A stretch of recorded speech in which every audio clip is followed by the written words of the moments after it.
পশ্চিমবঙ্গের সীমান্ত এলাকায় জনবিন্যাস বদলে যাচ্ছে বলে অভিযোগ ওঠে বিভিন্ন সময়ে। গত বছর বাংলাদেশের অস্থির পরিস্থিতির সময় তা বেড়েও ছিল বলে জানিয়েছেন সীমান্তরক্ষী বাহিনী বিএসএফ। এবার অমিত শাহের স্বরাষ্ট্রমন্ত্রক রাজ্যসভায় জানালো গত আড়াই বছরে কতজন বাংলাদেশি অনুপ্রবেশকারী ধরা পড়েছেন পশ্চিমবঙ্গে। পশ্চিমবঙ্গের ভারত বাংলাদেশের সীমান্তে কত কিলোমিটার এলাকায় কাঁটাতারের বেড়া নেই তা নিয়ে লিখিত প্রশ্ন করেছিলেন দুই বিজেপি সাংসদ শম্ভু শরণ পটেল এবং নীরজ শেখর। পাশাপাশি এও জানাতে চাওয়া হয়েছিল সীমান্তে কাঁটা তারের বেড়া না থাকার কারণে কি অনুপ্রবেশ বাড়ছে।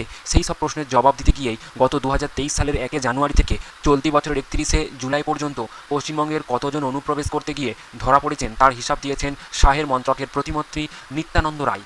জানানো হয়েছে 2023 সালের অনুপ্রবেশ করতে গিয়ে ধরা পড়েছেন 1547 জন, 2024 সালে 1694 জন এবং 2025 সালের আগস্ট পর্যন্ত 723 জন, অর্থাৎ চলতি বছরে গড়ে কম আগের 2 বছরের তুলনায়। শাহের মন্ত্রক জানিয়েছে পশ্চিমবঙ্গে ভারত বাংলাদেশ সীমান্ত রয়েছে 2216.7 কিলোমিটার জুড়ে।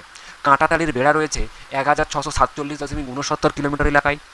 569 কিলোমিটার এলাকায় বেড়া নেই। 112.78 কিলোমিটার এলাকায় বেড়া বসানোর সম্ভব হয় নানা কারণে। 456.22 কিলোমিটার এলাকায় সম্ভব, কিন্তু কাজ এখনও বাকি। 456.22 কিলোমিটার এলাকার মধ্যে 77.93 কিলোমিটার এলাকায় কাজ চলছে এখনও। বাকি 229.31 কিলোমিটারের জন্য জমি অধিগ্রহণের প্রক্রিয়া চলছে। 148.971 কিলোমিটার জমি অধিগ্রহণের কাজই শুরু হয়নি।